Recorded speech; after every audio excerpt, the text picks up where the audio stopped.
எல்லாருக்கும் வணக்கங்க. இன்றைக்கி ஒரு சிம்பிளான டிஃபன் தாங்க பண்ண போகிறோம். அது என்னென்னா அவல் கொழுக்கட்டை தான் பண்ண போகிறோங்க.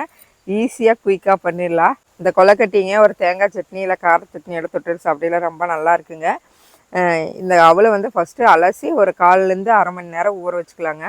இப்போ அவலை வந்து ஒரு 2-3 டைம் நல்லா கழுவி எடுத்துக்கலாங்க. இந்த கொழுக்கட்டைக்கு லேஸ் அவல் தாங்க எடுத்துருக்கேன். நீங்கள் கெட்டி அவல் வேணாலும் எடுத்துக்கலாம்.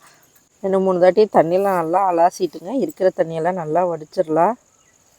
மேலாப்பில் கொஞ்சம் தண்ணி தொளிச்சுட்டு அப்படியே அமுத்தி விட்டுறலாங்க. அப்படியே ஊறிக்கும். ஒரு 1/4லேருந்து அரை மணி நேரம் ஊறட்டுங்க. அவளும் ஊற வச்சு அரை மணி நேரம் ஆச்சுங்க. இப்போ கொழுக்கட்டைக்கு வந்து தாளிச்சிக்கலாம். கொழுக்கட்டை எந்த கொழுக்கட்டை செஞ்சாலும் தேங்காய் எண்ணெயில் தாளித்து பாருங்கள், டேஸ்ட்டு நல்லாயிருக்கும். நல்லா வாசனையாகவும் இருக்குங்க. இப்போ தேவையான அளவுக்கு தேங்காய் எண்ணெய் சேர்த்துக்கலாம். எண்ணெய் நல்லா காஞ்சிருச்சுங்க. கடுகு சேர்த்துக்கலாம். கடுகு நல்லா வெடிக்குதுங்க. 1/2 ஸ்பூன் கடலைப்பருப்பு சேர்த்துக்கலாம். கூடவே ஒரு 1/2 ஸ்பூன் வெள்ளை உளுந்துங்க. கடலைப்பருப்பு உளுந்து பருப்பு நல்லா செவந்துருச்சுங்க. இப்போ வந்து கட் பண்ணி வச்சுக்கிற பச்சை மிளகாய் சேர்த்துக்கலாம். பச்சை மிளகாய் நல்லா ஒரு கலக்கிட்டுங்க. ஒரு 2 பெரிய வெங்காயம் கட் பண்ணி வச்சுக்கிறேன், அதையும் சேர்த்துக்கலாம். ஒரு 2 இனுக்கு கருவேப்பிலை கட் பண்ணி வச்சுருக்கேங்க, அதையும் சேர்த்துக்கலாம்.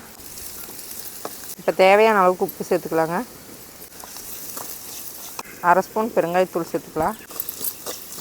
தேங்காய் துருவல் ஒரு 1/4 மூடிங்க. தேங்காய் துருவலை நல்லா ஒரு கலக்கலாங்க. கூடவே மல்லித்தலை. அவ்வளோதாங்க. நம்ம கடைசியாக நம்ம ஊற வச்சுருக்கிற அவ்வளோ சேர்த்துக்கலாங்க. நல்லா கையில் மிக்ஸ் பண்ணி விட்டு சேர்த்து ஒரு கலக்குனா அவ்வளோதாங்க, கொழுக்கட்டைக்கு மாவு ரெடி. இப்போ அவளை சேர்த்துக்கலாங்க. அவளை சேர்த்து நல்லா ஒரு கலக்கிட்டு இறக்கிடலாங்க. ரொம்ப நேரம் கலக்க வேண்டாம். அவ்வளோதாங்க. நல்லா மிக்ஸ் பண்ணி விட்டு இறக்கிடலாம். ஒரு வேறு பாத்திரத்தில் போட்டால் நல்லா ஆறிக்கிங்க. நம்ம கொஞ்சம் நேரம் தான் கலக்கி வைக்கிறோம். நல்லா மிக்ஸ் பண்ணிவிட்டு கையில் நல்லா பிசைஞ்சுட்டு கொழுக்கட்டை எந்த அளவுக்கு வேணுமோ அந்த அளவுக்கு நம்ம கொழுக்கட்டையை உருட்டி எடுத்துக்கலாங்க. இப்போ வந்து நல்லா பிசைஞ்சாச்சுங்க. இப்போ ஆறிடுச்சு. இப்போ நம்ம கொழுக்கட்டைக்கு உருட்டிக்கலாங்க. தண்ணி வந்து கொழுக்கட்டை வேக வைக்கிறதுக்கு ரெடியாக இருக்குது. நீங்கள் உருண்டையாக வேணாலும் உருட்டிக்கலாம். இந்த மாதிரி இல்லைன்னா இது எங்கள் ஊரில் நாம்பல்னு சொல்லுவாங்க. இந்த மாதிரி நாம்பி வேணாலும் வச்சுக்கலாம். இந்த கொழுக்கட்டை வந்து ரொம்ப ஈஸிங்க. அவல் மட்டும் இருந்தால் போதுங்க, டக்குன்னு ஒரு டிஷ் ரெடியாகிரு. இது கூட கொஞ்சம் இட்லி மாவு இருந்தால் கூட தோசையோ ஏதோ ஒன்று ஊற்றி நம்ம சூப்பராக ஒரு டிஃபனை வேலையே முடிச்சிடலாங்க. கொஞ்சம் கொஞ்சம் கையை தண்ணியில் நனைச்சிட்டு உருட்டினீங்கன்னா ஈஸியாக இருக்குது. உருட்டுறதுக்கு கையில் வந்து ஒட்டாமல் வருங்க. நீங்கள் இந்த கொழுக்கட்டையை வந்து வெள்ளை உள்ள தான் பண்ணோன்னு இல்லைங்க, சிவப்பு உள்ள வேணாலும் பண்ணலாம், அதுவும் நல்லா இருக்குங்க. இப்போ கொழுக்கட்டையை அவிச்சிடலாங்க. இப்போ அவிச்சு எடுத்துக்கலாங்க. கொழுக்கட்டையை ஒன்றா வச்சுக்கலாம். ஒரு 10 நிமிஷம் மட்டும் ஆவியில் வேகட்டுங்க.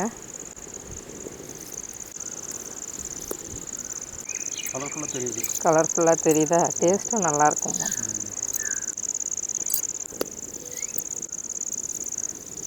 இப்போ மூடி வச்சிடலாங்க. ஒரு 10 நிமிஷம் ஆவியில் வேகட்டும்.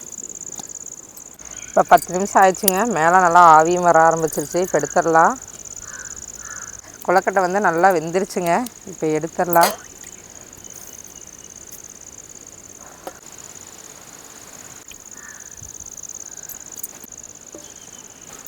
இப்போ கொழுக்கட்டை வந்து ரெடி ஆயிடுச்சுங்க. டேஸ்ட் பார்த்துடலாங்க. காற்று அதிகமாக இருக்குதுங்களா தோட்டத்தில், அப்படியே எடுக்கவே ஆறிடுச்சு பாருங்கள். எவ்வளோ ஸ்மூத்தாக சாஃப்டாக இருக்குன்னு பாருங்கள். இந்த கொழுக்கட்டையை கார சட்னியோடு வச்சு சாப்பிட்லாங்க.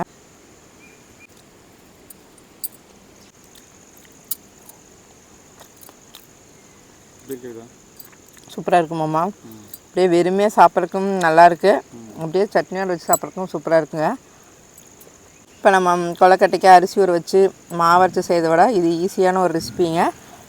அந்த 10 நிமிஷம்னா 10 நிமிஷத்துக்குள்ளே வேக வச்சு எடுத்துருவானுங்க. அப்போ தான் கரெக்டான பக்குவமாக இருக்குது. இன்னும் ஒரு மாதிரி கொலன்னு ஆயிருங்க.